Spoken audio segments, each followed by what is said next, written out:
A version of this story appeared in Pop Life Chronicles, CNN's weekly entertainment newsletter. To get it in your inbox, sign up for free here. CNN. Nothing excites me more than the words inspired by a true story. That means that we will get some facts, but even more drama. Yes, please. Usual readers know about my love of true crime, and the first offering this week is dead on crime drama. Don't pardon the pun as I meant it, so let's get to it. 3 things to watch. Tokyo Vice. From left, Ansel Elgort and Ken Watanabe are shown in a scene from Tokyo Vice. Loosely inspired by journalist Jake Adelstein's nonfiction book about being an American covering the Tokyo Metropolitan Police beat, this series was filmed on location in Tokyo, which feels like a character in and of itself. Set in the late 1990s, the crime drama stars Ansel Elgort as Adelstein, who forges a bond with Detective Hiroto Katagira, Ken Watanabe, and descends deeper into the underbelly of Tokyo, with all the power struggles and mayhem that comes along with that. The first 3 episodes are streaming on HBO Max, which is owned by CNN's parent company. Woke Season 2. Lamorne Morris stars as cartoonist turned activist Keith Knight in Woke. A comedy about race and race relations is not easy to pull off. Lamorne Morris stars as Keith Knight, based on artist Keith Knight, a cartoonist who in Season 1 becomes woke about what's going on in the world. In the new season, Knight is an up-and-coming activist trying to navigate his way in his new world. It starts streaming on Hulu Friday. The Ultimatum. Marry or Move On. From left, Nick Lachey and Vanessa Lachey host The Ultimatum. Marry or Move On. Another Day, another relationship docuseries. In this one, 6 couples are on the verge of marriage, with one person ready to get married and the other unsure. There is an ultimatum issued, and over 8 weeks a decision must be made. And to make it even more intense, each person gets to choose a potential new partner from among the other couples. Nick Lachey and his wife, Vanessa, who have hosted Love is Blind, also host this new series, which is streaming on Netflix. 2 things to listen to.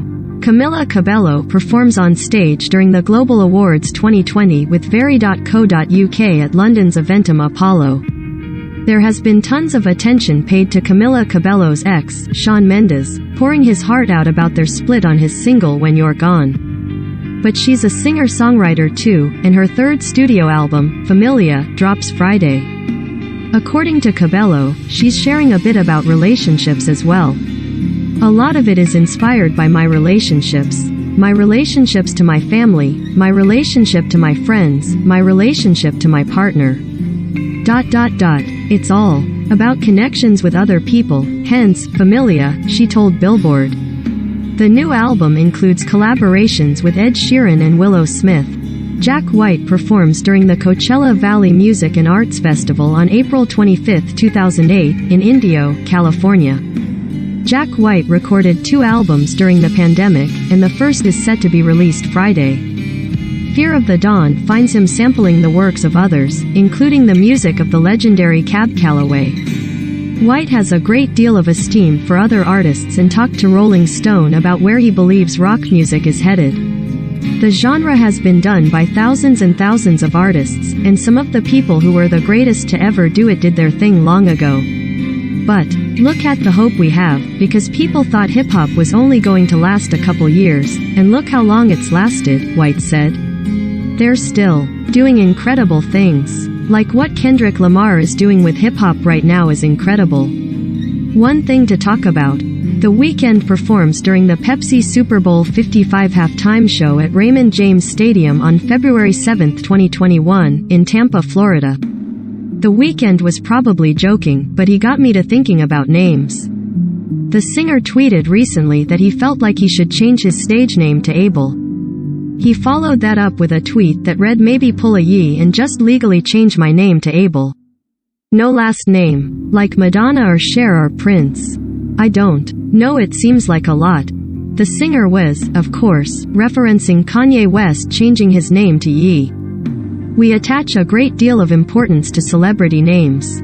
It's how we know and sometimes define them. It can be so important that Kelly Clarkson had to explain that her legal name change to Kelly Brianne was due to her divorce and she still would professionally be known as Kelly Clarkson. Good to know, because I suspect most folks would have kept calling her by her professional name anyway.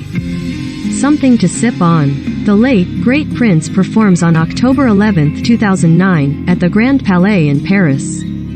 As a superfan of Prince, I thought I knew everything there was to know about him. I was wrong. Footage of Prince as a youngster was recently found by CNN affiliate station WCCO in Minneapolis. In it, the 11-year-old future musical icon appears in a news report about a 1970 teachers' strike. I think they should get some more money, because they work extra hours for us, and all that stuff, he says in the clip. Seeing baby Prince made me so emotional.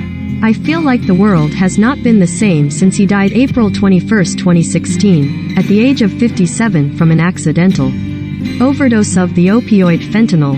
Knowing that this child would grow up to become one of most incredible musical artists of our era and then lose him the way that we did still devastates me.